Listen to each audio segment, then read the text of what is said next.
Thanks everyone for joining us today for this session. We're going to be speaking about the Apache Arrow project and its possible role in helping with programmable storage systems.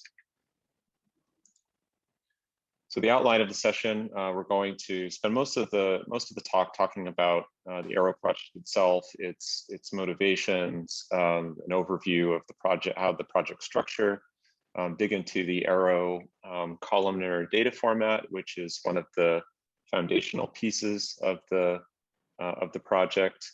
Then we're going to look at the Aeroflight RPC framework, which is an important tool in enabling faster network connectivity and reducing serialization in data services.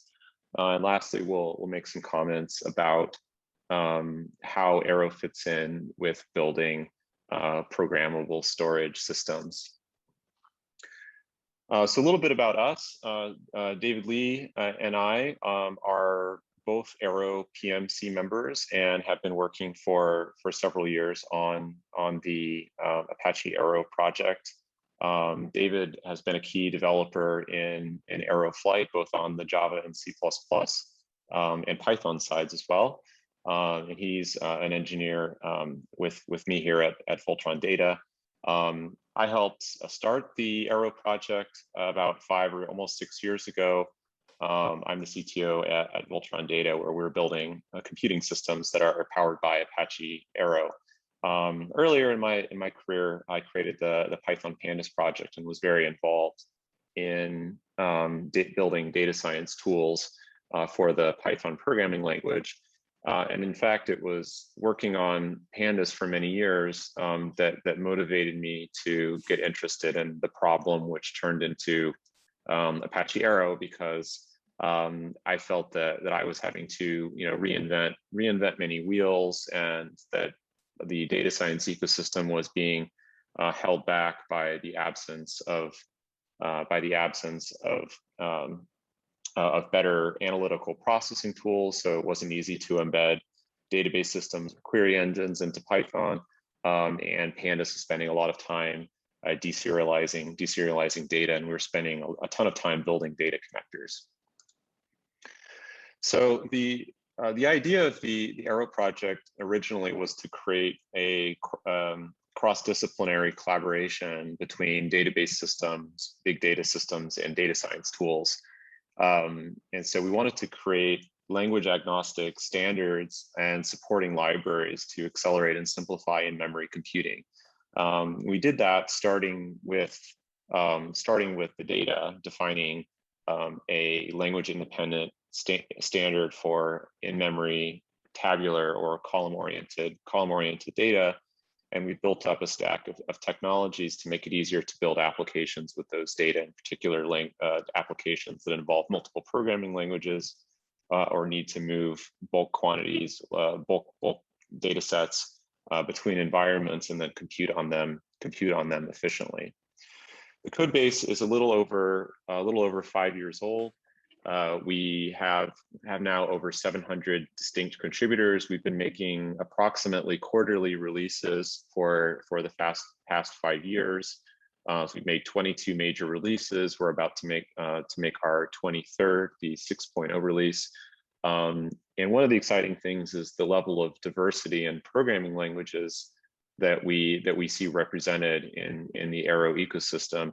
That many developer communities have come together, and we've seen very fruitful collaborations occurring between developers in different programming languages that in the past would have had little basis for collaboration. So by working together on the C++ project, we've been able to have Ruby, R, MATLAB, and Python developers all working together harmoniously to create reusable system software to help empower our respective applications. So the core idea of Arrow is to aid in defragmenting how data is transported and how data is processed. So the intent is to establish a common medium of transport between storage systems or between processing engines as well as providing a high quality data representation that is suitable in and of itself as a basis for in-memory analytics. So data can move around between an Arrow format between different systems without the need to build as many custom data connectors. And that makes applications a lot simpler. And many applications, it's perfectly suitable to use Arrow as the in-memory representation of data inside processing engines. And we've designed Arrow to be efficient for computing on modern hardware. In creating and building out the Arrow project, we've been thinking about the problem in terms of deconstructing the analytic database. And so if you look at the architecture of traditional analytic database systems, they're often very vertically integrated.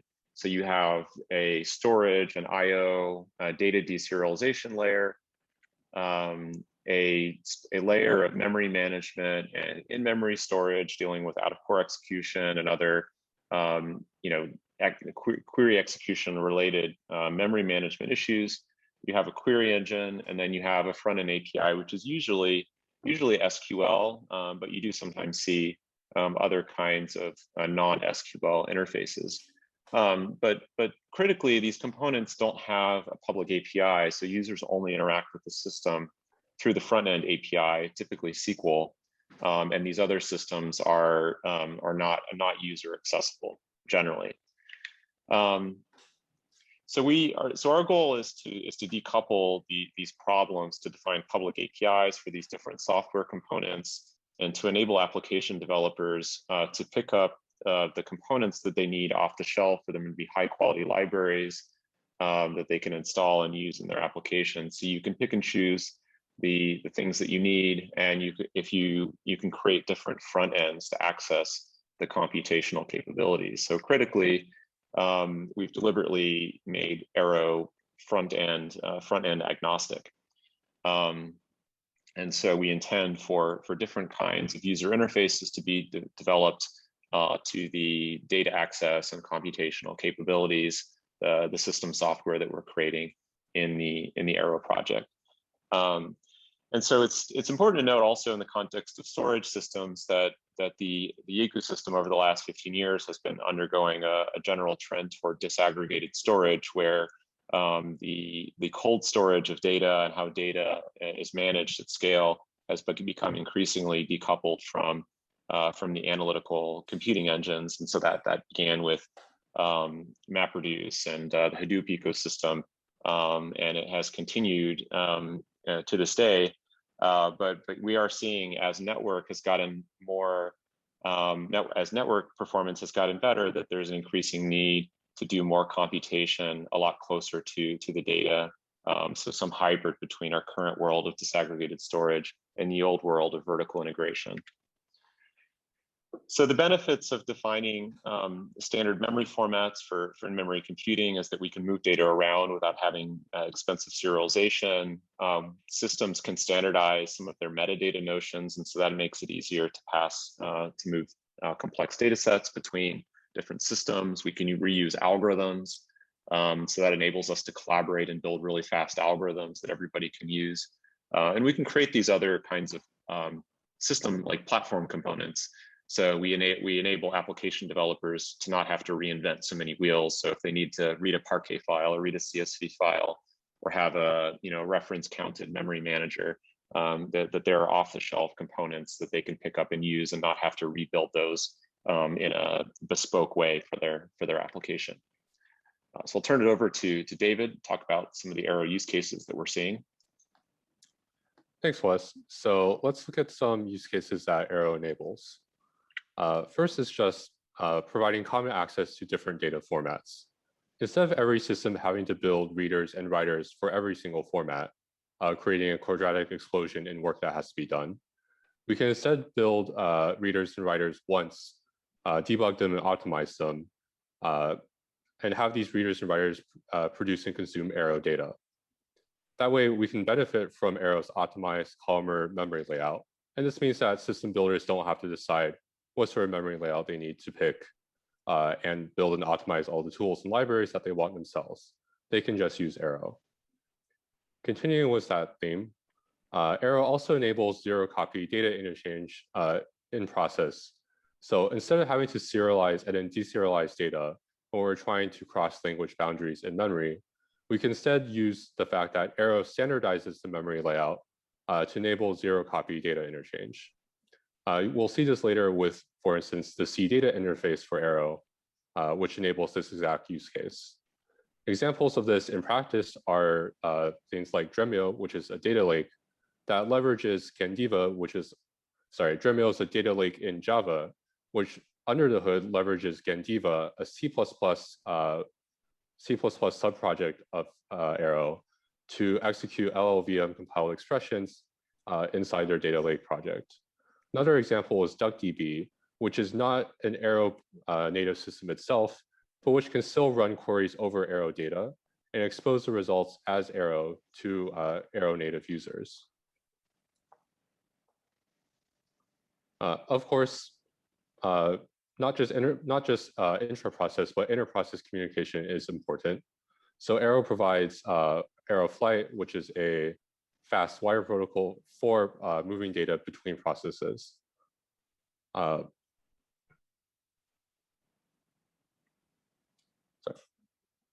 And I'll hand it back to us for talking about the Arrow format itself.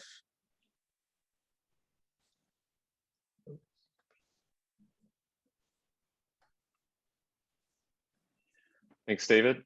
So I'll briefly give a quick overview of how the Arrow columnar format works and how it's intended to be used in applications. So Arrow is first and foremost an in-memory format that is designed for analytical processing.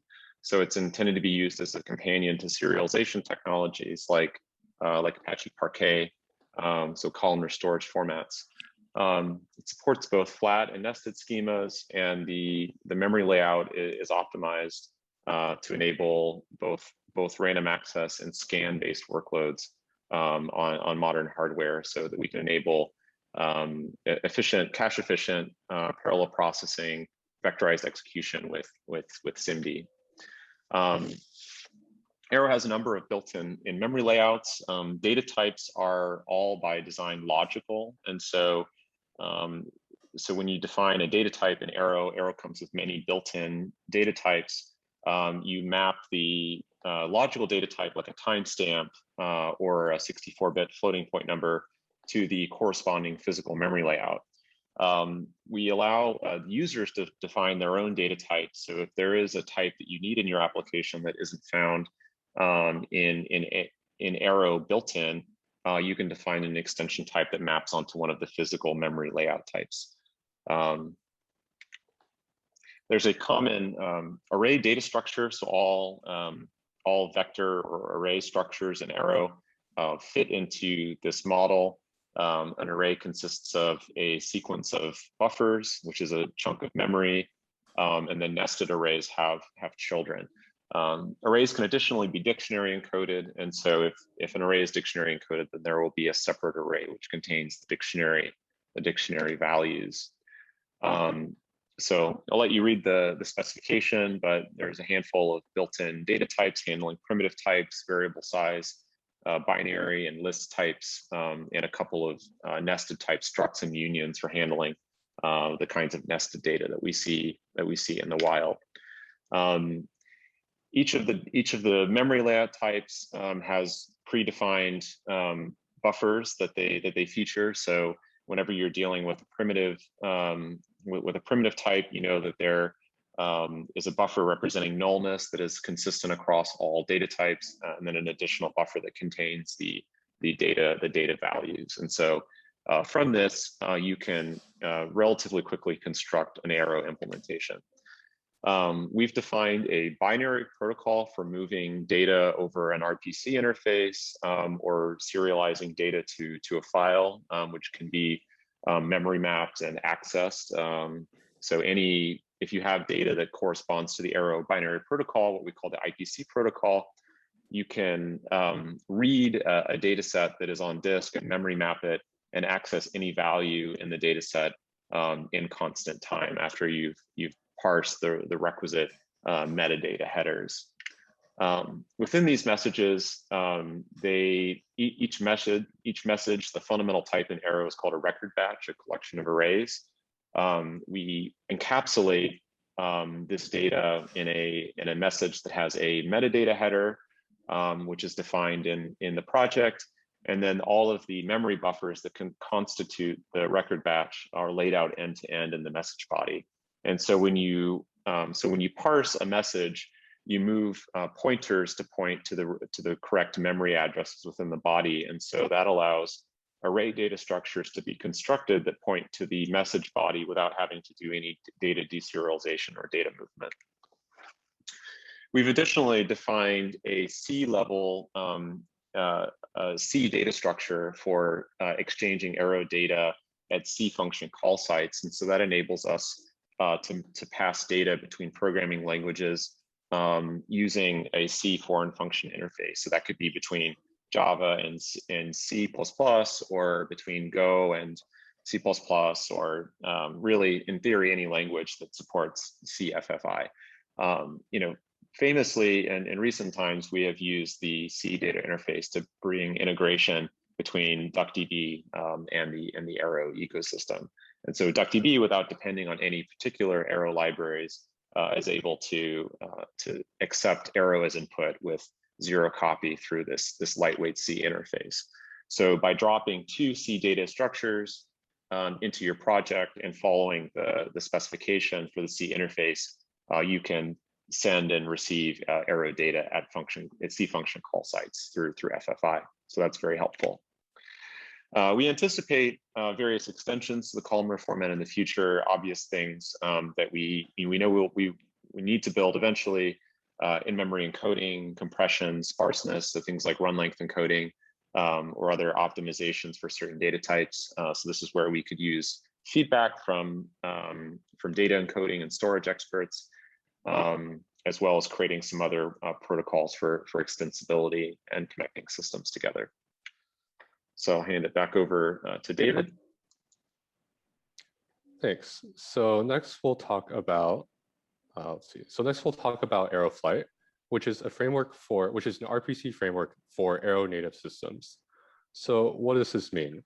If you're building a data service, what Aeroflight provides for you is an RPC framework with a set of predefined methods, some of which are specifically for streaming Arrow data, Arrow record batches over the network to and from a service. Of course, it also provides a pluggable command execution layer for defining custom RPC methods that your application might need, and it supports all the bells and whistles that you would expect from an RPC framework, like custom authentication, TLS support, and things like that. Like Arrow itself, Aeroflight is a protocol that's implemented in libraries in multiple languages, in particular C++, Go, Rust, Java, and of course via language bindings for languages like Python and R. So why might you want to use Flight? I think the biggest reason is that it's standardized. Instead of having to roll your own way of encoding Arrow data over another RPC framework, or finding some other way to transfer bulk columnar data over the network, Flight's just available as part of your Arrow implementation. It supports everything you need out of the box, and you can get started right away. But another advantage of using Arrow over trying to layer something like Arrow and gRPC together is that Aeroflight hooks into the underlying implementation libraries like gRPC and protobuf to optimize the data transfer. So let's take a look at that last point. What Aeroflight provides is an efficient transport for Arrow data over gRPC, a general purpose RPC framework. For instance, one of the methods in Aeroflight is called doGET, and it's for streaming data from the server to the client, kind of like an HTTP GET request. The client makes a request to a server, and the server responds with a stream of Arrow record batches encapsulated in protobuf. Normally, this would incur copies on both the server and the client. The server would have to copy the Arrow data into the protobuf library for serialization, which then hands it to gRPC. And then on the client side, the gRPC buffers have to get handed back to protobuf, which incurs a copy when protobuf deserializes before you can finally get the Arrow data. Aeroflight hooks into these points with custom gRPC deserializers and serializers to avoid these extra copies. On the server side, Arrow data goes directly from Arrow buffers to gRPC, and on the client side, gRPC hands Aeroflight pre-allocated buffers, which then get interpreted directly as Arrow data. And then the application just gets Arrow record batches. It doesn't have to deal with protobuf and serialization and deserialization. Of course, Flight still lets you leverage gRPC features because it's built on gRPC.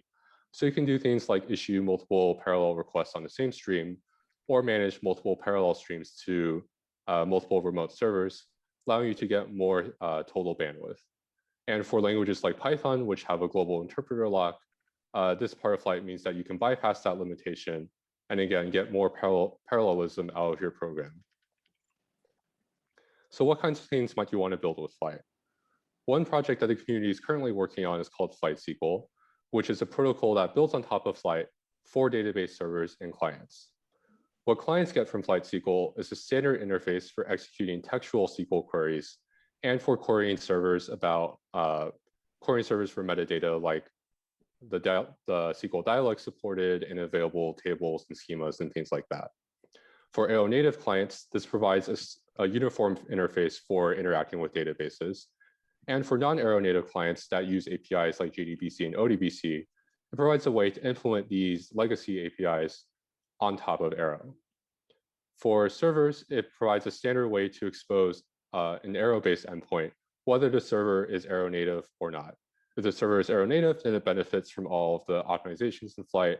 But if not, it still gives the server a way to expose an endpoint that Aeronative clients can consume. So FlightSQL is still under development and it's being driven by Dremio. And we're hoping it's going to reach production status, which means that it's going to be merged into the main Arrow repo over the next year. Other developments beyond FlightSQL that are happening in Flight recently include a mailing list discussion about supporting libraries and protocols like UCX and MPI to better serve the needs of the HPC community. And of course, if you're interested in any of these projects, or if you see some niche that Flight could fulfill, I'd encourage you to reach out and see if Flight can't cover your use case as well. So next, I'll also talk about Aeronative Computing. So especially in recent years, there's been several systems that build compute engines on top of Arrow. Of course, there's Dremio, as mentioned before, which is a data lake, but there's also Data Fusion and Rust, and another project built on Data Fusion called Ballista, which implements a Spark-like system on top of Data Fusion. And then in C++, there's the CPU engine, which we're currently building in the Arrow C++ libraries, and the Rapids ecosystem, which leverages Arrow and GPUs to perform compute. But so far, we've seen that Arrow essentially provides a common vocabulary for data. It provides a common layout and a common way to describe things like the schema of the data. So naturally, the next thing to do would be to define a common grammar for data so that you can define computations over Arrow data. Recently, the Arrow community has been discussing a Compute IR initiative, which would provide something like that. It provides a way to describe and serialize array and relational expressions over Arrow data using the Arrow type system. There's also a broader project called Substrate, which aims to do something similar, but accommodating Arrow adjacent projects like Spark. So what does this look like in context? It means that multiple different front ends, including SQL-like ones like Calcite and IBIS, and more data frame-like ones like dplyr for R, can all generate a single common, take their respective queries or expressions and generate a single compute IR expression, which they can then serialize and send to multiple different backends, like Data Fusion, C++, or even ones like DuckDB. Then these systems can execute the query and return the results to the front end. Of course, programmable storage is the theme of this conference. So we've recently seen efforts like Skyhook, which is also being talked about here, to use Arrow in programmable storage. So how Arrow benefits here is that the storage server in the attached coprocessor can, for instance, it can leverage Arrow and the related ecosystem to do things like predicate pushdown, evaluate a query, do filtering. It can then return that result, which is in Arrow format, over the network and provide it to the client. And that way, we don't have to define multiple different wire formats, and implement lots of different clients for these different programmable storage systems. They can all use the Arrow format and be compatible with multiple clients with less effort. So as mentioned multiple times, if any of this interests you and you want to get involved, there are two main ways you can do this. So you can reach out on the mailing list, which is dev@arrow.apache.org. And you can also send pull requests to the GitHub repository. So thanks everyone for coming today. Thank you. Yeah, we look forward to the conversation in this workshop, and happy to follow up later with questions, within the session or asynchronously afterward. So thanks everyone.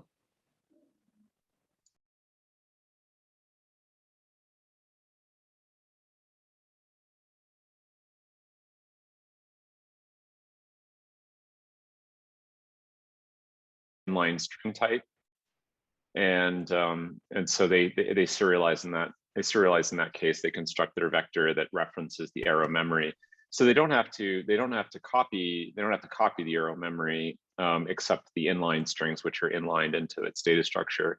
But yeah, they do pay some serialization overhead. But because they're both columnar systems, the overhead is pretty small. So going from columns to rows is the worst case scenario. So I guess to really do the best job possible, you would want to and basically implement CodeGen with LLVM to do the transformation to the tungsten row format. So it's an engineering endeavor, but if you want the best performance, like that would be the way. Yeah. Okay. But luckily Arrow makes it pretty not painful for you, because the data structures, the memory addresses could be passed into an LLVM function pretty easily, and so the mechanics of iteration and accessing individual values in LLVM shouldn't be too crazy. Mm-hmm. Sounds good. Thank you very much.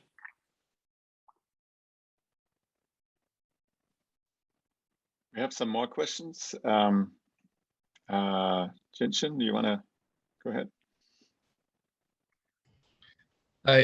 Yeah, my question was, is there any efforts that you're aware of trying to add some other network transport protocol to the Aeroflight? Because right now I did some experiments and find that if I transfer the record batch with DPDK after the record batch is being serialized, then the performance is much better than the current implementation using the gRPC over the TCP. Yeah, so as mentioned, so there's been some interest from the HPC community in supporting something like UCX or MPI. There's been a little bit of interest in trying to add support for the browser somehow, either through gRPC support for the browser or through something like WebSockets. As for the performance aspect, yeah, I would say anecdotally gRPC can't quite maximize throughput on a network interface, even with some of those optimizations. So exploring some things like DPTK might be interesting. Flight does intend to support alternative transports, but just so far, nobody's done the work to actually do that yet. Okay. So if your experiments with DPTK are shareable, I'm sure the community might be interested to hear about it on the mailing list. Thanks so much. This is what I need to know.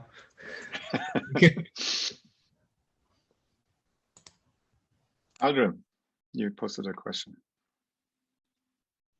Yeah.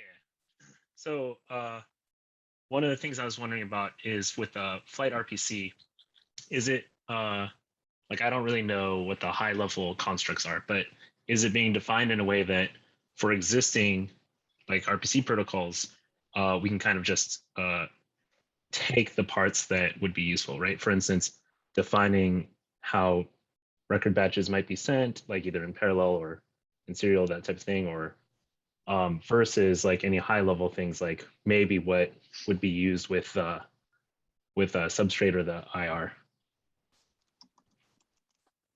Yeah, so let me try to unpack that a bit. So first, I think the substrate and IR projects are kind of complementary to Flight. There's nothing about them that's necessarily tied to Flight at the moment.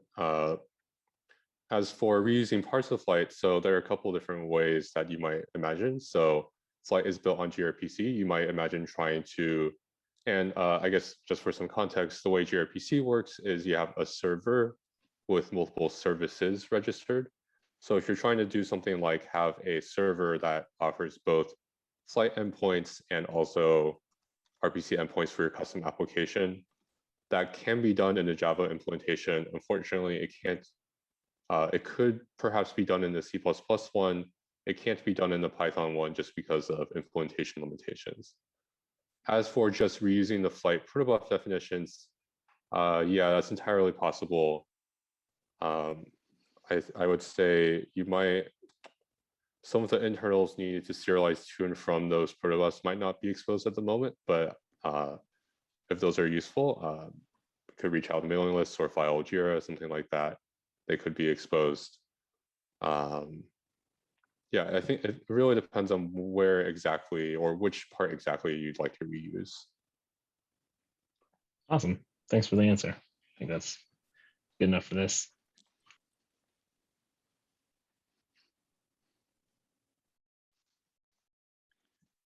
Any other questions? I had one. This is Craig Omer from Sandia. Arrow is really well written. I really like it, and you know, it has a lot of great concepts, and it's really tempting to shoehorn all sorts of things into it. And I was kind of wondering. This came up in one of the talks yesterday. Where do you draw the line? What do you have examples of things where people shouldn't be trying to put stuff into it?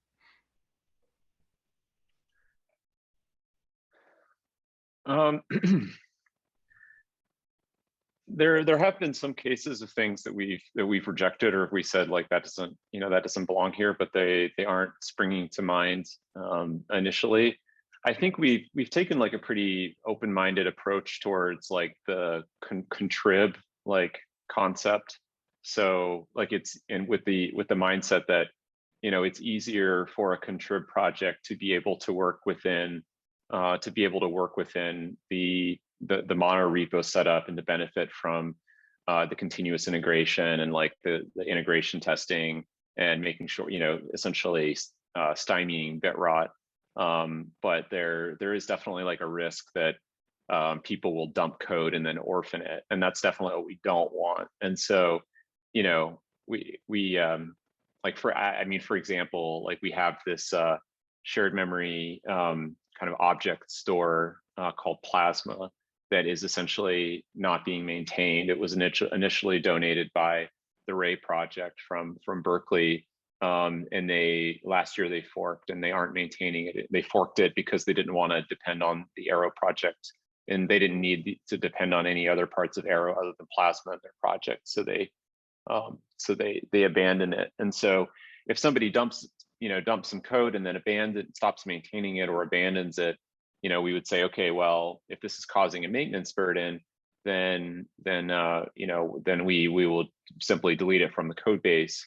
But if there's somebody who's working in the community and really actively maintaining something that, maybe there's a small but passionate group of people that care about it, I think it comes down to like, are they wholehearted participants of the community? Are they helping in other ways? Like, are they contributing in other areas of the project?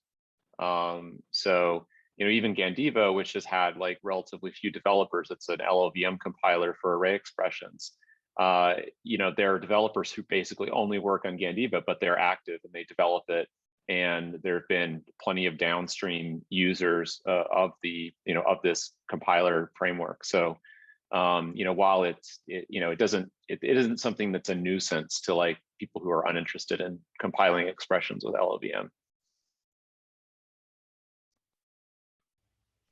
Thanks.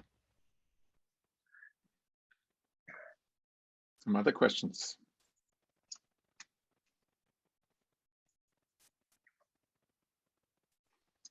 I have a question, and I posted that. Actually, I posted it in the wrong box further down. I have to actually learn how to interact with my own documents. But so this is actually related to Alex's question at the beginning. You said in one of your slides that you bridge also language, different languages. But we found that actually there's quite a difference between interacting, like Spark interacting with a C++ implementation of Arrow versus a Java implementation of Arrow. And if we wanted to actually interact with the C++ implementation, we had to come up with like a bridge. And are you, maybe I didn't fully understand some of the things that you're working on, but is that also a goal that you come up with some kind of intermediate representation that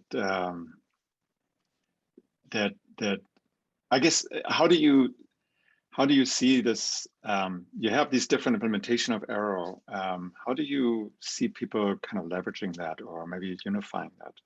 That's maybe my question.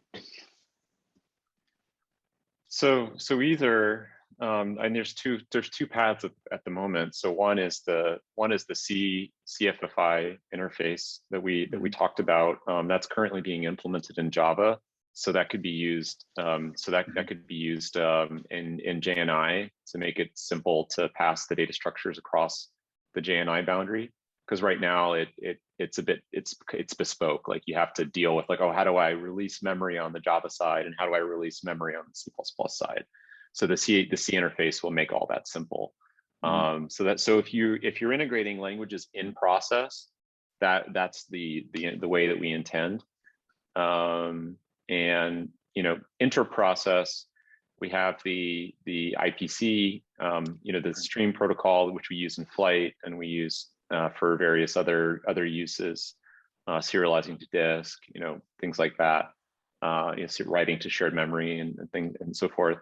So people use that for things. I guess if there are particular like protocol level improvements that we could make to improve interoperability, I'm sure that there will be work in the future beyond what we have. But those two paths seem to solve like most of the language integration issues. And like the Java question, just implementing. I think there's a pull request open. So I think David, you've been looking at it, and so I don't know what the current status is, but hopefully that will get merged and become production grade in the reasonable future. Awesome. And then more general, I guess the philosophy you have is like having these different implementation of Arrow, right, for these different languages. Do you see that somehow consolidating at some point, or do you think it's going to go even wider, or what? Do you have any? How do you feel about having like these different language implementations?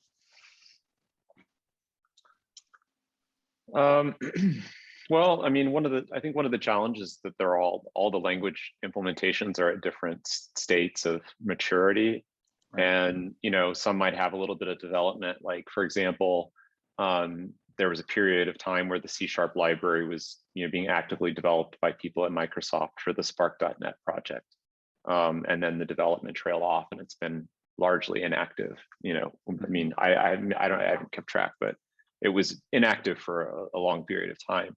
And we had, same thing happened with JavaScript, but then recently the activity picked up. And so, yeah, I think our, some systems will choose to wrap a mature and very actively maintained implementation like the C++ implementation, and others will prefer a native library. But it's, yeah, I think I think it's on us as a community to communicate accurately the state of maturity, so that we they hear things about how great Arrow is and like all these great use cases, and if that might be characterizing the Java or C++ implementations, and they're actually programming in Go, and then they find that like things that they heard about in C++ are not available in Go, and so they feel a bit disappointed. But yeah, I think we can do our best to communicate accurately. Like it's impossible for us to keep maintain them in lockstep, and the different language communities have a mind of their own. So I think some people might look at the C++ project and say, my goodness, you have enormous scope creep. Like, why are you implementing interfaces to S3 and stuff like that? But we're viewing it as kind of like a developer toolbox where we have these these layers of platform components, because things need to compose with the rest of the memory management and all of the little things that we have. So it creates this need for composable but separable, most importantly separable, so that you can choose the pieces that you want without being burdened by the things that you don't want. Very nice, thank you. Other questions, comments?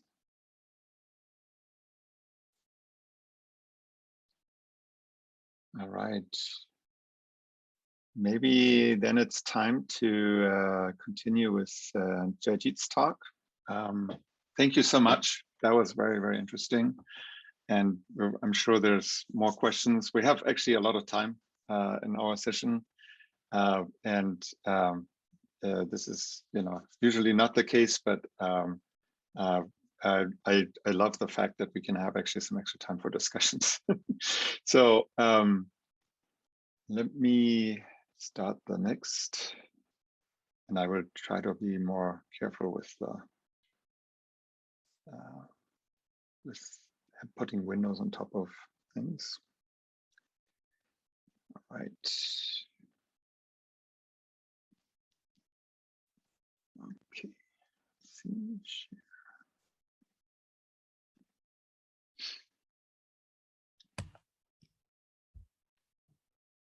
Hello everyone, good morning. Today I am going to talk about my work on Skyhook DM, an Aeronative Computational Storage system. This project has been done under the supervision of my advisors, Dr. Carlos Maltzahn, Dr. Ivo Jimenez, and Dr. Jeff Lefevre. I am a 2021 graduate and a first-year PhD student at UCSC. I have also been an IRISF fellow for about a year during my undergrad. You can find all my contact details noted here below. Okay, so let's start by looking into the problem that Skyhook tries to solve. With the emergence of fast I/O devices with microsecond latencies like NVMe drives and InfiniBand networks, I/O devices are no more the major bottleneck. Instead, CPU has become the new bottleneck in today's systems. This problem is more relevant in distributed data processing systems, where the process of reading data from highly encoded and often compressed file formats like Parquet or ORC exhausts the client CPUs. This bottleneck causes highly reduced scalability and increases query latency. Computational storage helps in solving some of these problems. It offloads computation from client to the storage layer. Computational workloads are taken away from the client's CPUs and are distributed amongst the storage layer CPUs, which results in increased processing rates. The performance boost is observed due to lesser data movement, lesser memory copies, and finally less network traffic. Next, let's try to understand the design paradigm behind Skyhook. Skyhook is based on programmable storage systems, which are basically storage systems that allow users to extend the different layers of the system programmatically using code. In Skyhook, we extend the storage and client layers of a programmable storage system with data access libraries. On the storage side, we embed data access libraries in the form of functions inside the object storage layer and allow them to access and scan objects as files using a file system like shim layer. On the client side, we use the file system metadata to convert file names to object IDs, and then we scan the objects directly, bypassing the file system layer by invoking the embedded functions with data processing logic in the object storage layer. We created one instance of this design paradigm using Ceph as the programmable object storage system and Apache Arrow as the data access library. We will now discuss each one of these components in detail. Let's start by looking into Ceph. Ceph is a programmable and distributed object storage system with three types of storage interface. One, Rados block device RBD, which is a block device interface, RGW, Rados gateway, and S3-like interface, and CephFS, which is a POSIX file system interface. The special fact about Ceph is that it has no central point of failure due to its crush maps feature. When a Ceph client connects to a Ceph cluster, the crush map is downloaded to the client, and the client can figure out the correct storage server it needs to connect to in order to access the required data. The most important feature of Ceph that we heavily utilize in Skyhook is its object storage extension mechanism available through the Ceph object classes SDK. We will look into the details of it in the next slide.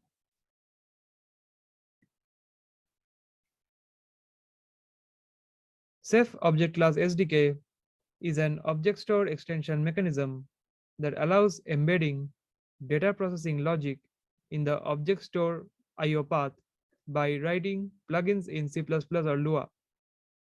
The object class SDK is used by several Ceph components like the RBD, RGW, and CephFS.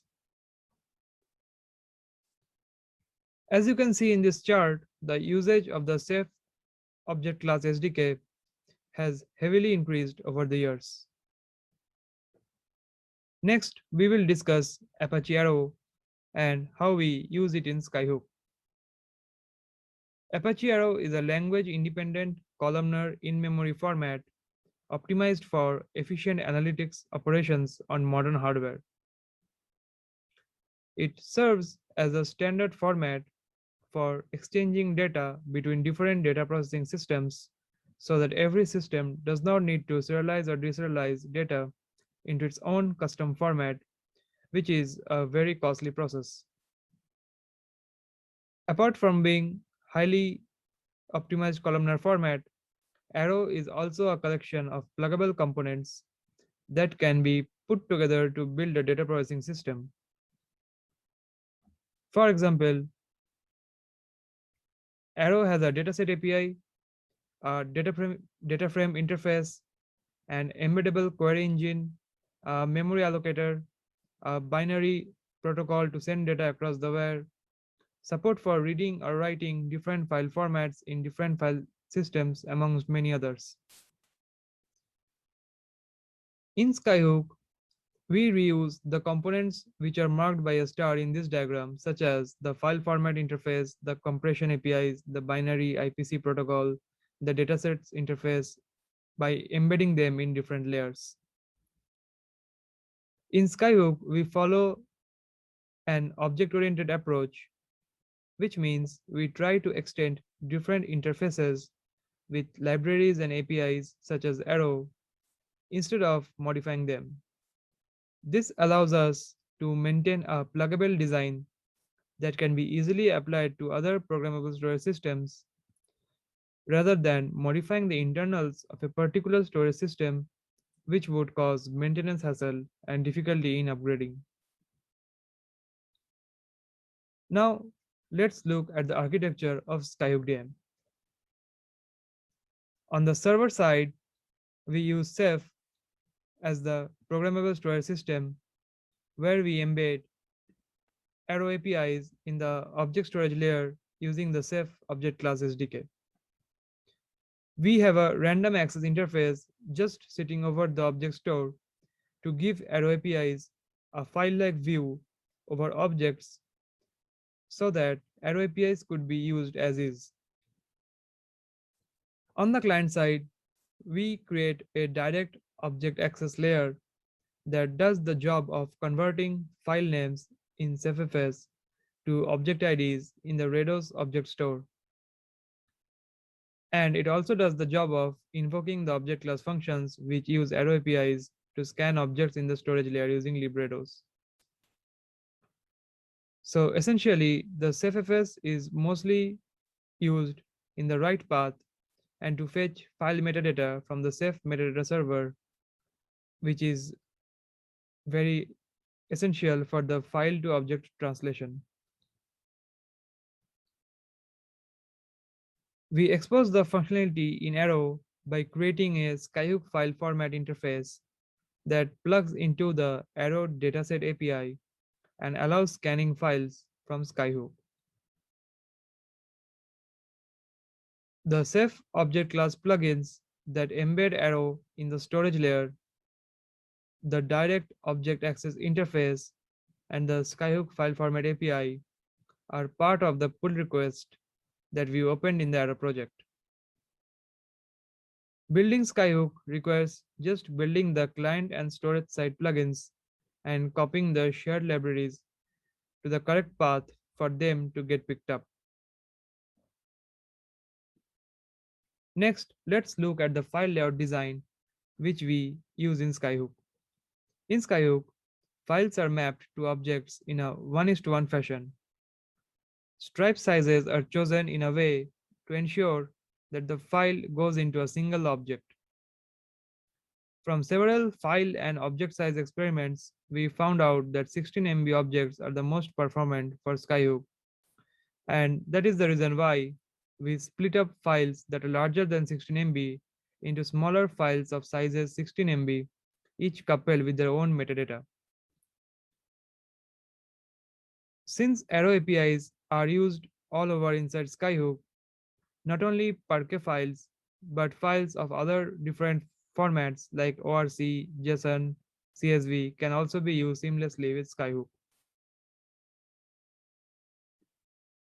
We performed several experiments to evaluate the performance of Skyhook DM in terms of latency, network bandwidth, CPU usage, and failure recovery. We performed row selectivity experiments on a 4 OSD Skyhook cluster and found out that on offloading operations like filtering with Skyhook, queries with higher selectivities become around 2 times faster. This is because less amount of data has to be transferred over the network, and which means also less time is spent in serialization and deserialization. The 100% selectivity query performance became worse, as you can see in the chart below, because in Skyhook, we transfer data in LZ4 compressed IPC format, which is slightly larger than Parquet binary data, and hence slightly more data is moved, which causes the slight degradation in performance. We also did a parameter sweep over different compression strategies and file formats for storing data on disk, and found out that scanning LZ4 IPC files are more efficient than Parquet in exchange for a little space overhead. We also observed CPU usage while performing our experiments. We saw that on using Skyhook, almost all of the CPU usage of the client was offloaded to the storage layer and distributed almost evenly across the storage servers. This allows the client to take up more complex processing tasks rather than just decoding and filtering data. We also recorded the network bandwidth during our experiments and observed that just as we expected, a lot of network bandwidth is saved when doing higher selectivity experiments with Skyhook. This is because only the useful data that is required by the end user ends up getting transferred over the network. Again, the 100% selectivity case is a bit worse because of the slightly larger data format that we use in Skyhook to transfer data. In Skyhook, since we collocate compute and storage, the crash recovery and consistency semantics of the storage layer applies automatically to the compute or query processing layer. To verify this, we performed a long-running experiment where we crashed all the OSDs one by one and found out that as soon as the nodes restarted, the failed queries were executed again. The network throughput came back up and we got correct results. We also collaborated with IRISEP, which is an organization working on building software for high energy physics data analytics and for the Large Hadron Collider at CERN. We integrated Skyhook with COFIA, which is a framework for columnar data analysis, to enable compute offloading in HEP data analysis.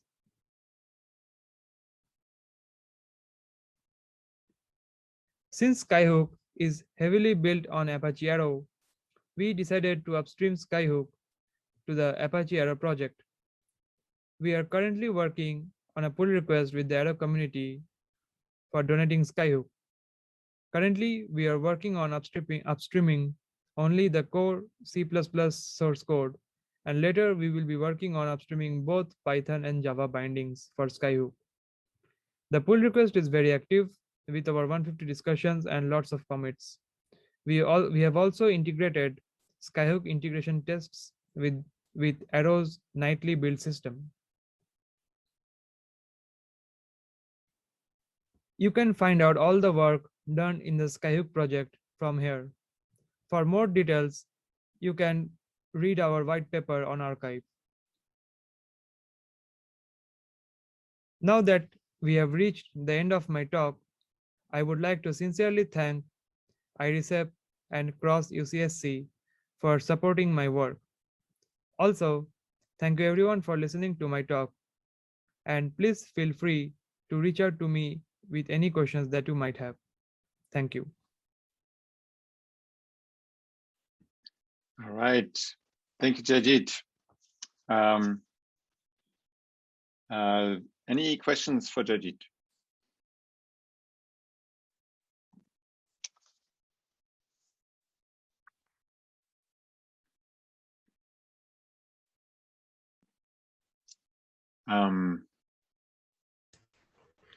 I have one question. Go ahead. Have you tried to use the ZSTD instead of the LZ4 compression for the IPC format for the IPC string? Because I did some experiment and it shows the ZSTD compression is can compress the result size after the compression is smaller than using the LZ4, and so it probably can reduce the overhead of transferring the results. Hi, Jason. Yeah, so I used, I tried out all the compression strategies. So one of them was ZSTD also. So yeah, it does really compress very well. But I found out that the latency to decompress the data is far more than what I get with Snappy or LZ4.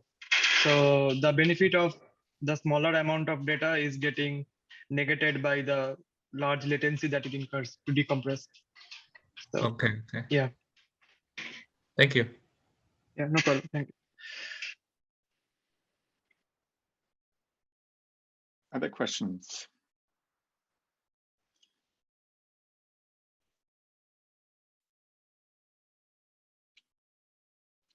So one thing that you know is sometimes confusing with when you maybe Jayjeet, you can put that slide up with the architecture. Possible. Okay. Yeah.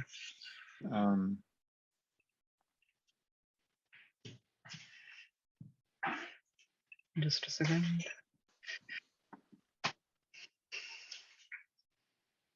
Yeah, that one. So when you look at, you know, the object store, that's, you know, often people think, oh, that's where we store objects. It's actually where it's the storage backend for the data that's stored in objects. And it basically, every node has a common key value store and a common chunk store. And the namespaces are such that objects that are in the object layer above that, right, only see the key values and the chunks that belong to them. And so you know, and then there's like this layer between in-memory object class context and the object store, which actually are two layers, right? There's one layer, which is basically the object store layer, but then there's another layer, which is the redundancy layer, which looks exactly like the object store layer, except that there's, in that layer, you have all the replication and the and various other redundancy schemes that are completely transparent to the object layer, right? So that whatever you do, whatever you store, whenever you write something, right, that gets automatically and transparently propagated to other nodes for redundancy purposes. So, which means that basically all the Arrow stuff is above the redundancy layer, and that all the naming of objects is happening on the client side, which means that you don't have to ever think about where objects live, right? Objects are only referenced by name. And so if there's any failure or anything that happens in the storage cluster, the storage layer, all you have to see from the client perspective is maybe that you get an error and you need to retry. And then the names of the objects presumably get mapped to other servers. Just sort of as a clarification. And so the idea of this architecture, maybe that didn't come, or maybe just to emphasize that again, is that we can, this part that is in the extended access library, the Arrow file system, file fragment API, and the random access object is essentially almost unchanged from, I mean, it's basically has very little change involved in it, right? I mean, I don't know, Jayjeet, maybe you can clarify a little bit more what actually happens when Arrow comes up with a new major release. What are the things that you have to do in order to bump that version of the plugin? Yeah, right. So yeah, whenever Arrow comes up with a new release, most of the times there are not many breaking changes. So the upgrade is really easy. I just need to do a full rebase. And if none of the APIs are changed, then I just don't need to do anything. So I do a rebase and it upgrades instantly. Otherwise, sometimes there are changes in the dataset API in the arguments that go to some file format APIs or something. So in that cases, I just need to tweak the signature of the functions, the way I use the functions, yeah, just and nothing more. So there are very little changes I need to do in the Skyhook side because I just reuse the entire Arrow library. I do not do any modifications either in Ceph or inside Arrow. So thank you.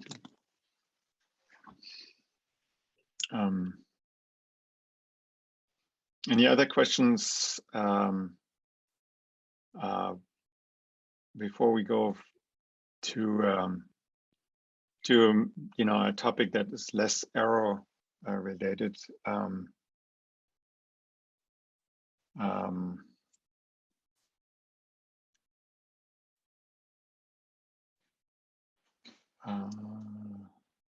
Anybody?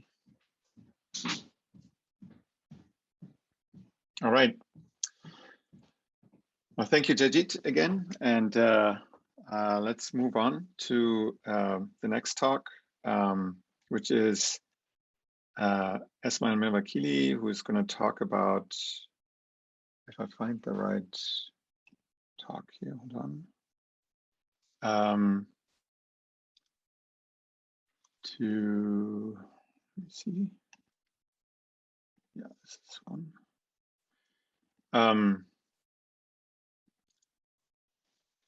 So he's going to talk about buffer bloat and storage systems. And it's this really interesting phenomena that we found in storage systems that basically that leads to lots of priority inversion and basically the inability to schedule anything. And so, as you can imagine, once we have more programmable functions, more functionality or more computation in the storage layer, we want to really be able to prioritize things. So here it goes. Oops. Let me just unshare that. I'll make sure that I got this right. Yeah.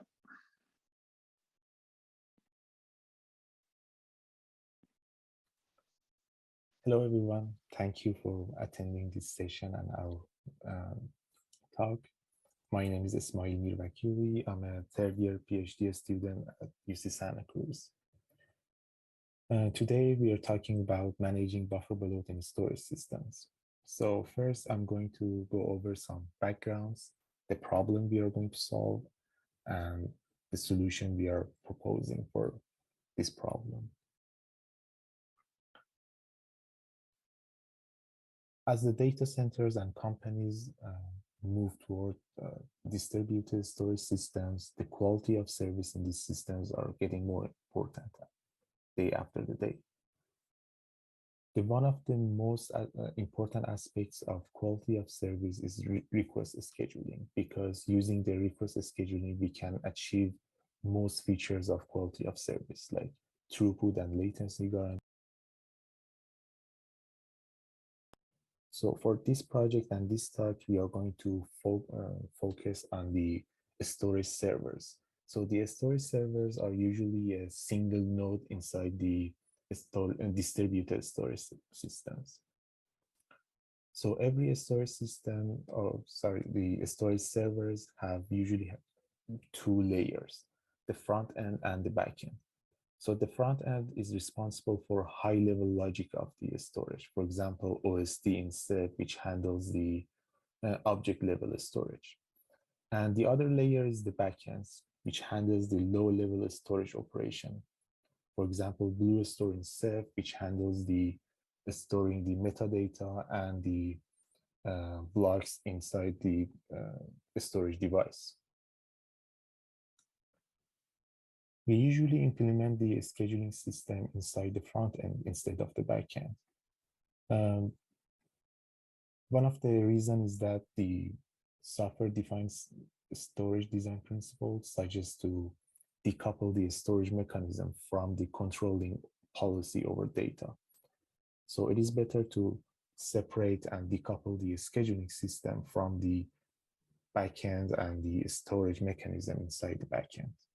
And the other reason is that usually in the storage servers, the backend is pluggable. So we have multiple different backends for different technologies or different devices. So it is better to just keep the scheduling out of the backend and don't make it complex with the detail of the backend. But there's a problem here. The problem is that for having a good scheduling in the front end, we're going to need a certain number of the requests inside the front end. So the front end can prioritize these requests and schedule them. Otherwise, the scheduling is not going to work. But the problem is that if we have too many requests in the front end and very little on the back end, the back end will starve and we are going to have a really bad throughput. On the other hand, if the back end has a lot of requests and the front end doesn't have a lot of requests, or in other words, all of the requests are submitted to the backend immediately, we are going to have a really bad or insufficient scheduling in the front end. But we are going to have a really great throughput because we are queuing all of the requests in the backend and batching them to the storage device. So we can utilize the storage device at the maximum capacity. The second case is usually the case for a storage server, because the backend usually have a large or unbounded queue and all of the requests is submitted to the backend immediately and quickly. So usually we have a really bad schedulability on the front end. So what we really need is an admission control in the backend. So it can control the amount of the requests in the front end and the back end, so we can achieve both acceptable throughput and a good schedulability in the front end. So our goal for this project is to implement such an admission control system in the backend, so it can submit enough requests to the backend so we have acceptable throughput, and it has to keeps enough number of requests in the front end so we can have a good scheduling in the front end. And also it has to adapt to different workload and dynamic workloads without needing to tune or tune any kind of parameters for different workloads in our system. We have similar problem in networks. It's usually called buffer bloat. Buffer bloat is usually happens when the upstream buffer too much data to the downstream. So basically packets spend most of their time inside queues, and it's going to increase the latency of those packets. And we are going to see some latency spikes. One of the well-known solutions for buffer bloat in networks is control delay or cuddle algorithm. Basically, cuddle algorithm measures the queuing delay inside the queues for packets, and if the minimum queuing delay exceeds the target parameters, it's going to initiate a packet loss. So the upper stream is going to control the packet flow by decreasing the TCP window. So basically, this packet loss is a signal to the upstream to control the packet flow. But the problem is that we cannot implement the cuddle algorithm as it is in network for a storage system. One of the reasons is that the backend can be really complex, and it is really hard to measure and track the queuing delay, because usually the backends can have multiple queues, multiple stages. For example, this picture shows the architecture of Bloat store. As you can see, it has two different queues, one for asynchronous I/O in this operating system, and also one of them is the KV queue for submitting the metadata to RuxDB. So handling and measuring the backend is going to be hard. And also we want our solution to be general to different backends. So we don't want to have complexity of a certain backend in our solution. So we designed a different version of cuddle for a storage system. So first of all, what we did, we assumed that the backend is a black box and we cannot access the queuing delay inside the Bloat store. So instead, we measure the total latency or the black box latency of the backend, which reflects the queuing delay as well. And if this minimum latency exceeds the target parameters, we are going to decrease the queue size or the queuing budget of the Blue Store or the backend. So it can limit the number of requests coming inside the Blue Store. If the violation doesn't happen, we are going to increase this queuing size. So we assume that probably the system can handle more requests. So what this algorithm exactly is doing is a loop, interval-based loop. In every interval is try to adapt the queuing size of the Blue Store based on the latency of the backend. But the problem is that we are measuring the total latency. So the total latency can be different for different workloads. For example, heavy workload is going to have a very high latency. So for different workload, we are going to need different target parameters, which is not really suitable because we wanted to implement an adaptive and automatically adjusting algorithm for admission control. For solving this problem, we introduced an algorithm called a slow-fast cuddle. So a slow-fast cuddle is basically two loops, inner loop and an outer loop. The inner loop is a faster loop, basically, or high-frequency loop. And it basically implements our cuddle algorithm for the storage system. So what it does is that it controls the queue size based on the Blue Store latency using the target parameters. And the outer loop tries to adjust the target parameter of the inner loop by measuring and controlling the trade-off between throughput and the latency of the backend. So you can see our solution in the picture. So as I mentioned before, we have a high frequency or inner loop. So it tries to minimize the latency by controlling the queue size, which is our design for the cuddle algorithm inside the Blue Store. An outer loop or the slow cuddle or a slow loop is basically a low frequency loop to optimize the throughput by controlling the target parameter inside the faster loop. So what it does is that it measures the throughput and tries to keep a certain trade-off between throughput and the latency. But the question is that how this slow loop adjusts the target based on the throughput. If we look at this picture, we can see the throughput latency curve for the storage system here. Basically, as we increase the request rates, we are going to have more requests in the backend, and obviously we are going to have higher latency. And because we can utilize the device even better, so we are going to have higher throughput as well. By increasing the latency, the throughput will increase until we reach a point that we basically reach the maximum capacity of the system.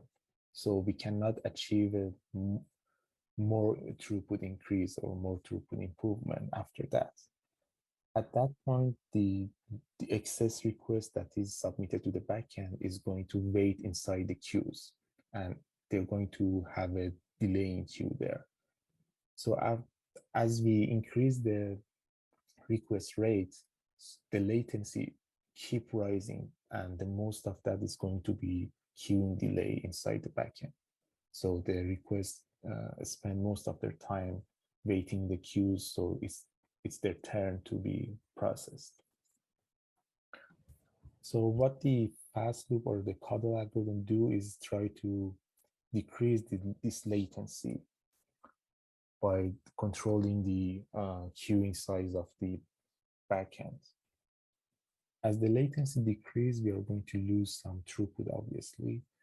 So the responsibility of the slow loop is to control the trade-off between the throughput and the latency, so we are not going to lose too much throughput. So basically, this slow cuddle or the slow loop have a parameter called target slope or target trade-off.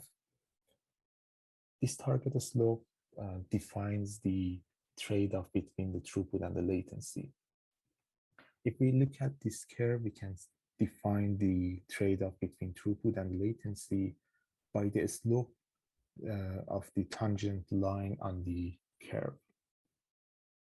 For example, if we are at the point 1, we are going to have a very low throughput and a very low latency. But as we move to point 2, we are going to have a higher throughput and a higher latency. And the slope of the line in the tangent line in the point 1 is going to be higher than the slope of the tangent line in point 2. So basically, it's defining the trade-off between throughput and the latency. In other words, we can say the target slope explains that how much throughput we are willing to lose in order to decrease 1 unit of the latency. So by having this parameter in mind, the slow loop tries to optimize and adjust the target parameters so it can achieve the same trade-off for different workloads.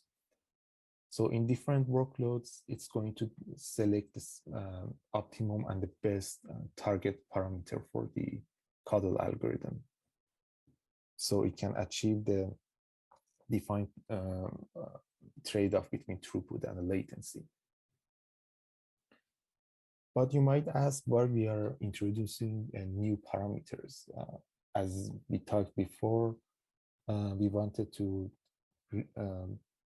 an algorithm without any parameters, an adaptive algorithm. And the thing is that the target slope or target trade-off is a workload independent parameters. The target latency parameter that we had in CUDL was workload dependent because it has a different effect on different workloads and we had to tune it for different workloads. But the target slope defines a trade-off between throughput and latency for us. And we want that to be the same for different workloads. So we don't need to tune these parameters for different workloads.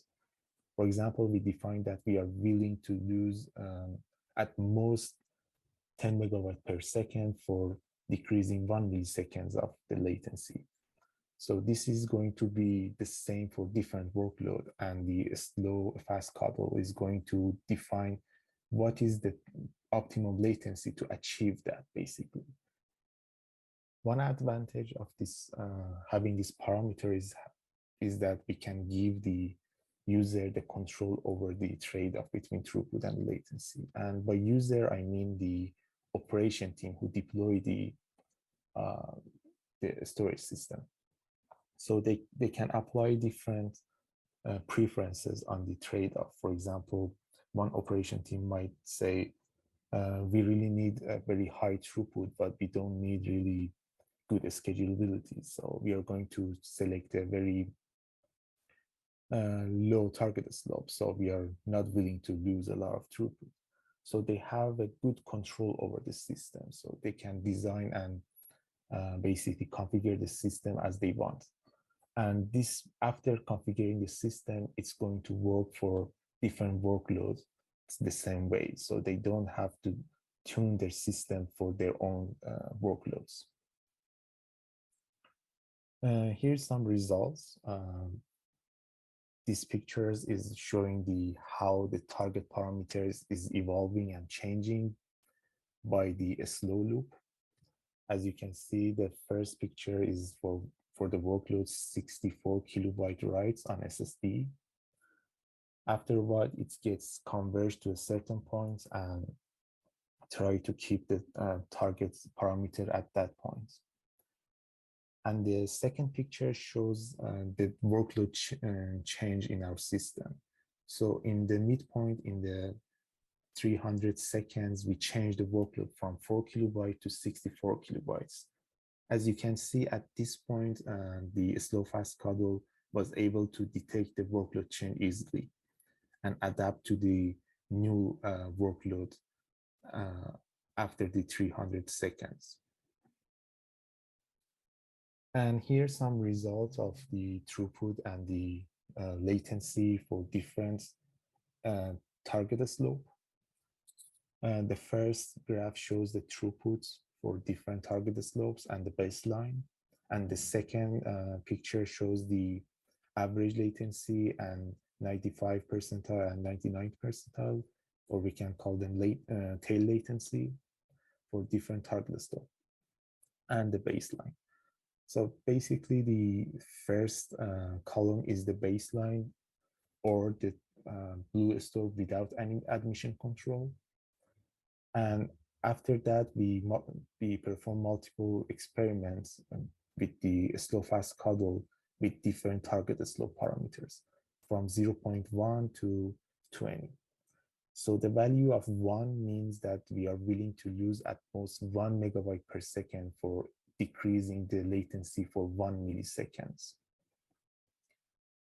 So by increasing the target slope, we are going to decrease the latency by a lot, but we are going to lose the throughput as well. So you can see how the user or how the operation team can have control over the trade-off between the throughput and latency. For example, here I can say the target slope of 1 is a good value because we are not losing a lot of throughput, but we are decreasing the latency by a huge number. And by the way, this is the result for 4 kilobyte write on SSD. Also, we have the result for 64 kilobyte writes on SSD as well. As you can see, the same pattern emerges here as well. And target slope is giving us a good control over the throughput latency. Thank you for your attention. I'm here for your questions.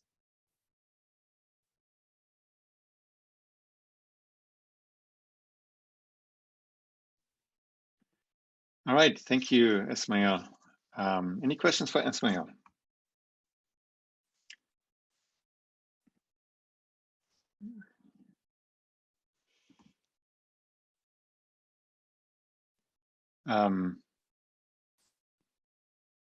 So a quick question for you, Esmaeil. Did you find other storage systems that that have this problem, or data management systems? Right now, we are working on the CockroachDB. So I believe that there is the same problem in the CockroachDB because basically they have a backend that's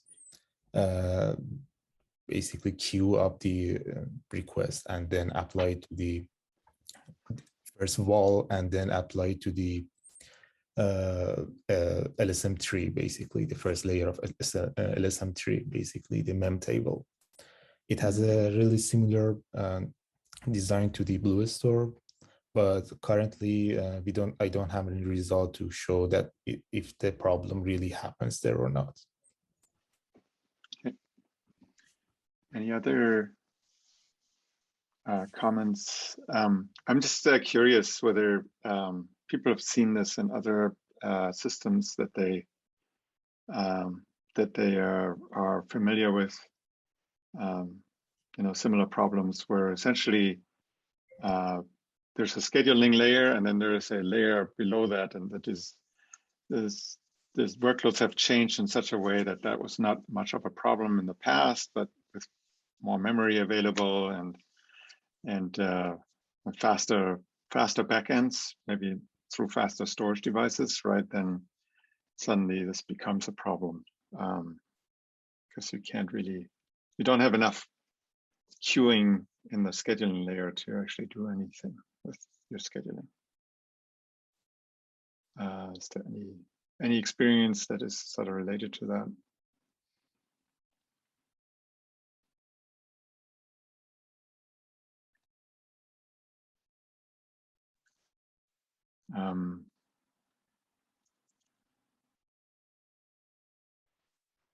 All right.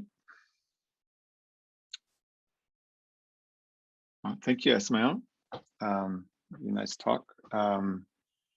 So then let's I think. I want to yeah. ask a question, quick Okay. question. Go ahead, Jayjeet. Have you tried to measure some workload that have some combination of write size? Like it does not have separate division between different write size, but the write size are mixed with each other. And how does it perform with those kind of workload? Actually, I think we have tested that. If I understand right, you mean like 20% 4 kilobyte and 80% 64 kilobyte, right? Is that the workload you're mentioning? Like in some workload, at the first write it is 4 kilobytes, and second write or the third write is 64 kilobytes, and then go back to the fourth write goes back to 4 kilobytes. Oh, I see. So Like yes. they're mixed with each other.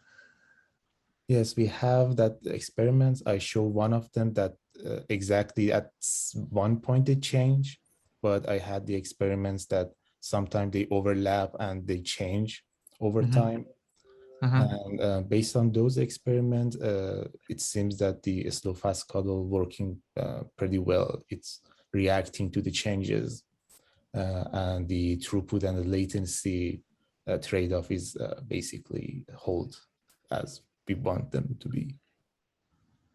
Okay, great. Thank you. Thank you for your question. All right, let me just switch over to the other talk.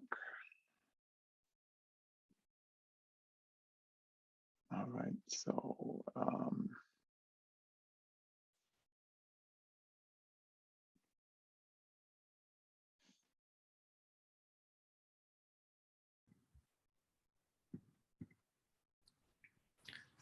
my project is mapping the datasets to object storage.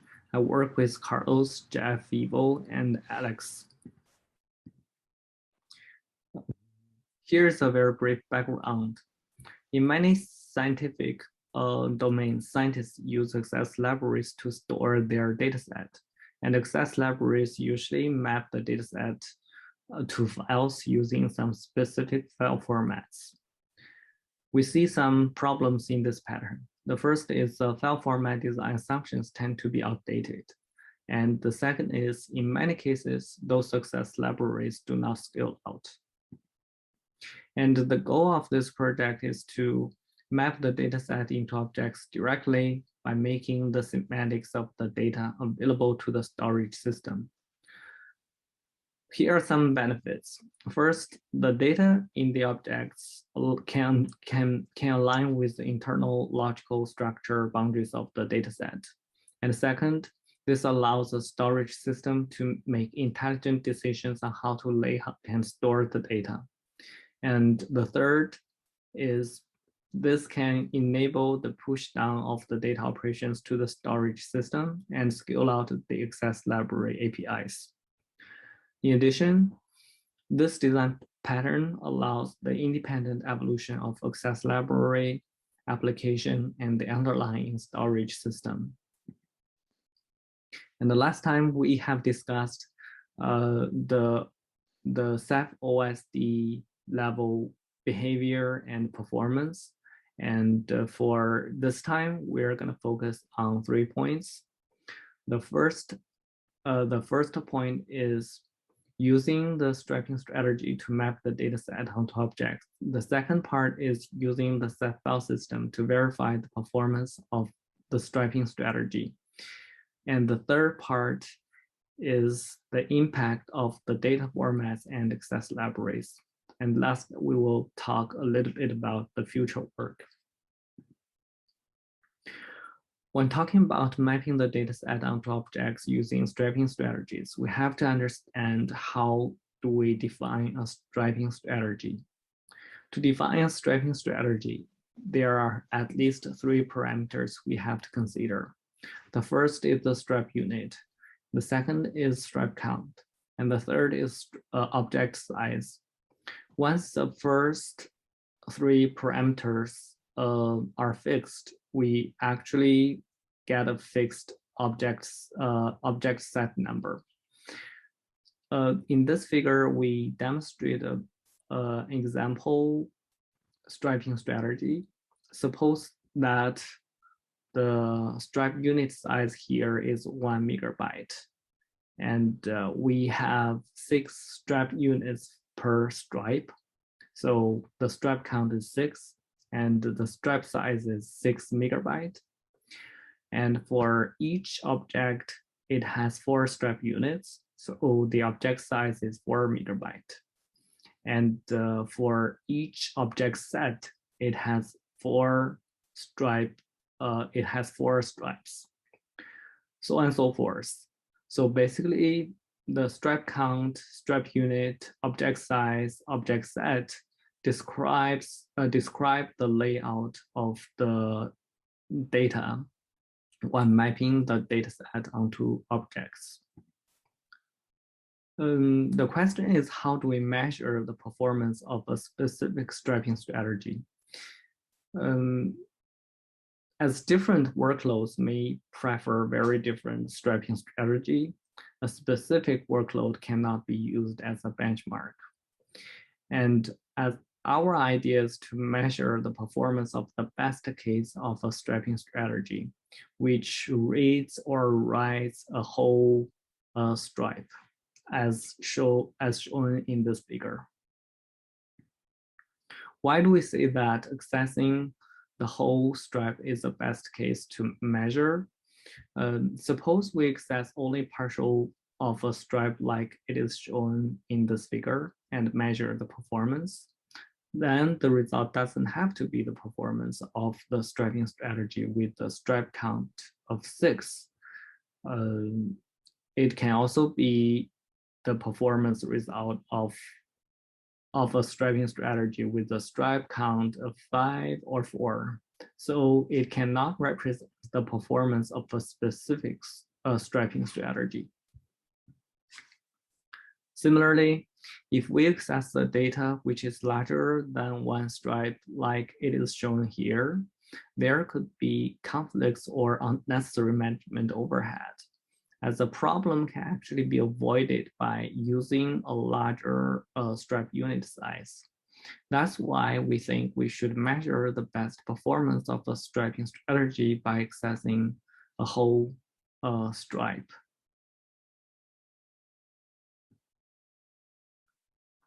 Okay, and this is how we design our experiment. Firstly, the goal of this experiment is to understand the average performance of accessing a whole stripe given a striping strategy. And for the experiment setup, we have multiple threads do the synced reads and writes. And the thread number here can be treated as a stripe count. We have the stripe count from 1 all the way up to 128. And the object sizes we have are from 4 kilobyte to 16 megabyte. And each thread generates the same number of objects. And the number here is also the object set number. In terms of the workload, we assume that request from the client accesses a whole stripe unit. And the stripe unit size is from 4 kilobyte to 16 megabyte. We get the performance number, including the bandwidth and latency by accessing a stripe from all object sets so that we can have an average performance. Here are some examples showing the mapping relationships, like the 32 threads, 64 kilobyte read size, and the 16 megabyte objects can be mapped to a striping strategy of 32 stripe count, 64 kilobyte stripe unit, and 16 megabyte object size. And for the third line, 8 threads, 64 kilobyte read size, and 64 megabyte object size, objects can be mapped to striping strategy of 8 stripe count, 64 kilobyte stripe unit, and 64 megabyte object sizes, so on and so forth. And all above mapping relationships are different striping strategies for the same data set with the same size. So basically, this also gives us the opportunities to compare the performance of different striping strategies on the same data set. In addition, if each thread generates 100 objects, then the dataset size is about 50 gigabyte. If each thread generates 800 objects, then the dataset size is 400 gigabyte.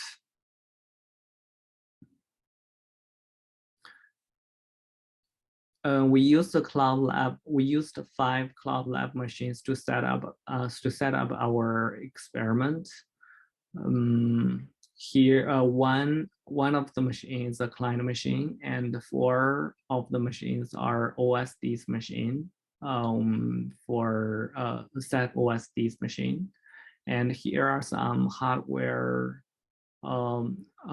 information. And for detailed information, you can visit this link here. And for Blue Store setup, we use a pure SSD environment. So the OSD uses a single SSD as block device, and it's also for RocksDB. We also measured the performance of the raw hardware media by using the DD command with the direct flag. For the SSD, we have about 440 megabyte per second read and write performance. We actually collected a lot of results for both read and write, and covered a very wide range of striping strategies. But here we are going to just show several results. The first result is for the RAID, where we fix the stripe count, which is 64, and the object size is from 4 kilobyte to 16 megabyte, and the stripe unit size is from 4 kilobyte to 16 megabyte. And we measure the bandwidth in this case. And in this experiment, each thread writes 800 objects. From the results, we can see, given different object sizes, the bandwidth for the same stripe unit size are very close. For example, for the stripe unit size of 64 kilobyte, we have around 1,100 megabyte per second of bandwidth for all the object sizes. And the bandwidth increase with the stripe unit size and are capped at around 1,100 megabyte per second when the stripe unit size is greater than 64 kilobyte. Take the last row as example. Here, the object size is 16 megabyte. And we can see that if the stripe unit size goes up from 4 kilobyte to 64 kilobyte, the performance of the bandwidth goes up from around 300 megabyte to around 1,060 megabyte per second. This is also for the RAID. And in this case, we fix the object size, which is a 16 megabyte. And we have the stripe unit size from 4 kilobyte to 16 megabyte, and the stripe count from 1 to 128. From the results, we can see the bandwidth increases. The bandwidth increase with the stripe unit size for the same stripe count, and they also increase with the stripe count for the same stripe unit size. So basically, we can summarize that the performance in terms of the bandwidth of different strategies is basically more related to the stripe count and stripe unit size instead of the object size. Combining the results in this page and in the results in the last table, it can give us an idea that for a specific stripe unit size, we know how much pairs, like what is the stripe count, so that we can reach the peak performance and vice versa. Okay, the experiments we have performed so far are at the object layer level and based on a very ideal model. We want to verify our ideas by using an existing platform which actually uses the striping strategy. And the set file system sounds like a very good candidate because it uses the striping strategy to lay out the data in a file. By default, the set file system uses a striping strategy like this. The stripe unit is 4 megabyte, the stripe count is 1, and the object size is 4 megabyte. But we can customize the striping strategies in the set file system by running commands. So those are the commands to customize the striping strategy at both the directory level and the file level. Basically, we can use those commands to change the values. First thing I want to show is the striping strategy in Ceph doesn't matter. In order to show this, we have designed 3 striping strategies, A, B, C, and they may have different stripe unit size, object size, or stripe unit count. For all the 3 different striping strategies, we run the same workload, which reads a number of random stripes from different object sets and get the average bandwidth.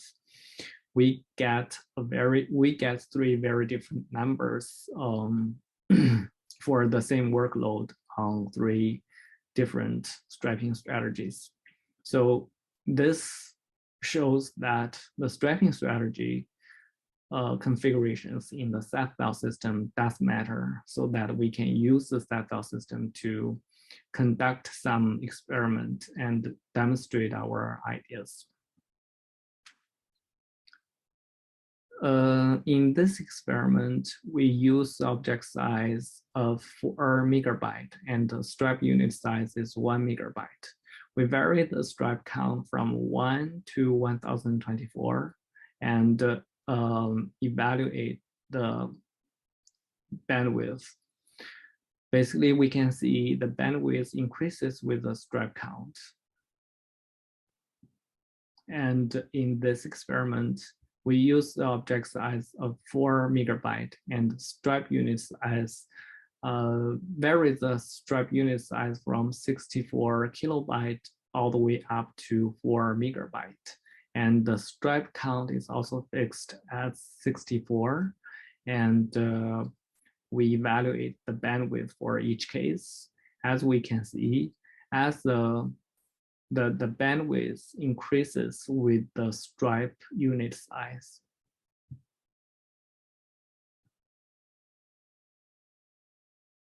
Okay, the last experiment, for the last experiment, basically we did 2 parts. The first part, we use a 4 megabyte object sizes, and the stripe unit size is 1 megabyte, and we vary the stripe count from 1 to 1024 and measure the bandwidth. And the second part, we keep the rest of the things, the rest of the configurations the same, but change the object size from 4 megabyte to 1 megabyte and evaluate the bandwidth. To compare the results of both parts, we see that basically for the bandwidth doesn't really change if we only change the object size. So it shows us the performance, the workload performance is more related to the stripe unit size and the stripe count instead of the object size. Okay, the last part I want to talk a little bit about the impact of the data format and access libraries. We also designed the experiment. In this experiment, we used the Parquet format, and the data set size is 8 files, and for each file, it has 27 columns and 5 million rows. We vary the, the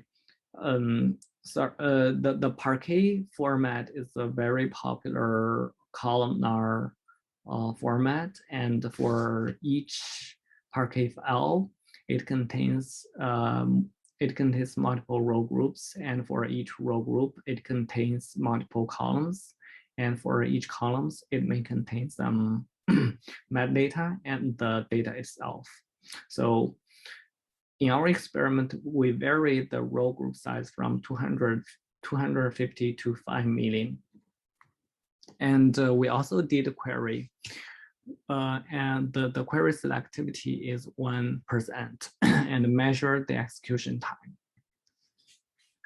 This slide shows the results.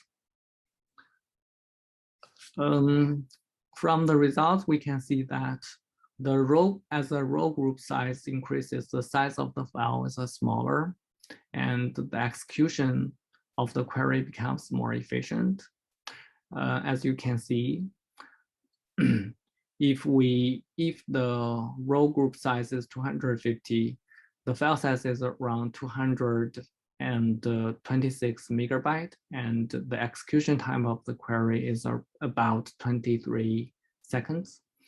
If the row group size is 5 million, and the file size is about 74 megabyte, and the query execution time is about 2 seconds. So Parquet prefers large group size for better data compression and the data query performance. And this is also a very good demonstration for the same data set and the workload, the performance can be 10 times different at the application layer.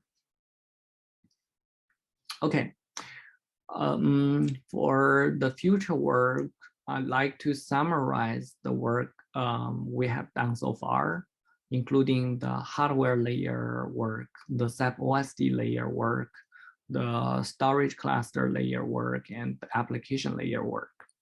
Hopefully, after summarize all the data from different layers, we will have a better idea about how to map the data set onto objects. Thank you. All right. Thank you, Aaron. Any questions? Let me unshare here.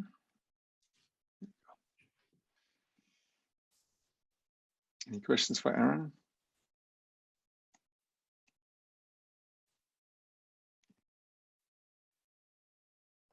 Looking at the document. I guess go ahead. I can ask one. This is Craig Ulmer again. We're definitely interested in this. We've seen, we're interested in mapping, file sets, large file sets to object stores like this. I was kind of wondering, you mentioned HDF5 at the beginning of the talk, and I know that that's not your focus right now, but have you thought about using, like, I think there's an HDF5 vol that's supposed to support Rados natively. Have you looked into using that to do experiments? Yes, I think at the very beginning, maybe 1 year ago, I tried to build a prototype basically using the val and try to distribute the computations to the storage as well. So basically try to decompose the computation so that one computation can be mapped to sub-computations and can be executed at the object level.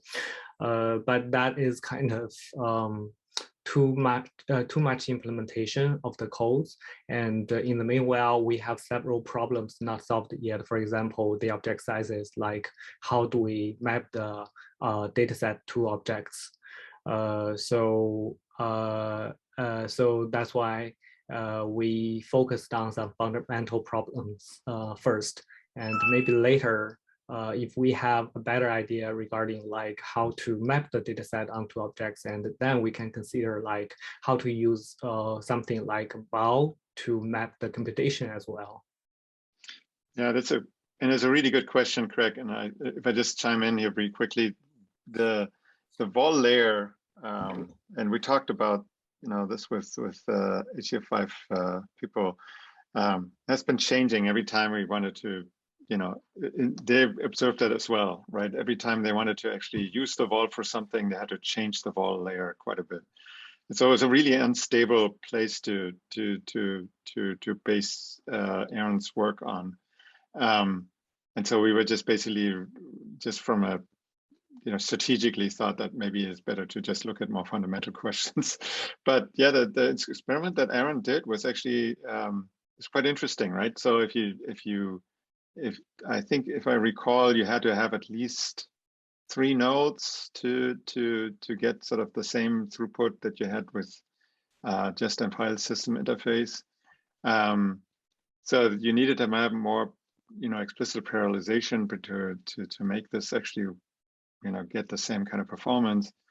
And I'm not sure how general that result was, but I think that there are so many things, so many moving parts. It's definitely it sounded like a very compelling idea to use the vol layer, but then the details were kind of difficult.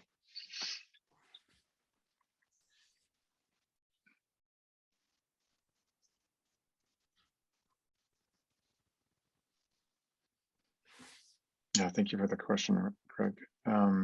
Any other questions?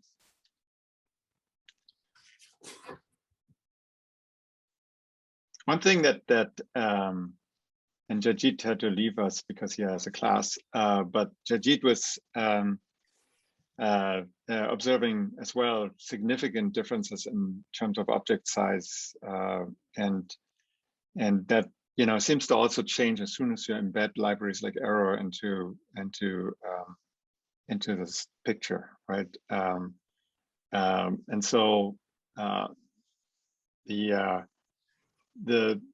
what seems to emerge is that the question of what object sizes to use seems to be, at least to some degree, workload dependent, which is not too surprising. But it would be nice to know, if you know something about your future workloads, right, what object sizes should you use when you actually store this?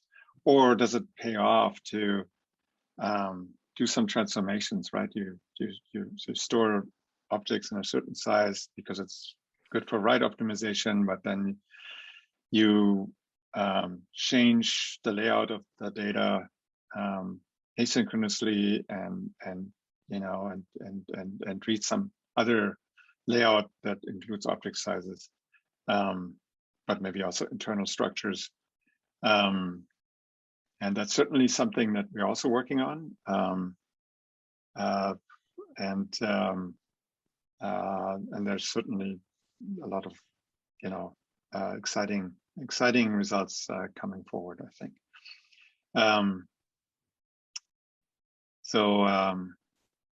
Any more questions for Aaron or any of the speakers? We have actually, except for Jayjeet, we have all the speakers still here. Wes had to leave, but David is still here. I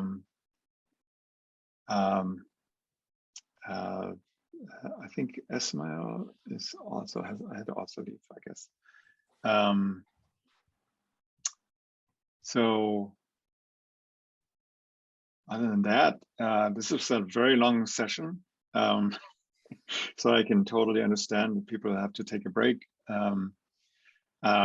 But thank you so much for joining today's session, and thank you again for all the speakers who contributed and talked about interesting topics.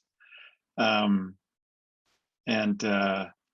will continue the discussion, and thank you so much. And this concludes the programmable storage session. And I think that concludes also today's the third day of the Cross Symposium. So see you all tomorrow when we continue at 8:45 a.m. Pacific time. Thank you. Thank you. Thank you. Thanks. Thanks, Bye-bye. everyone.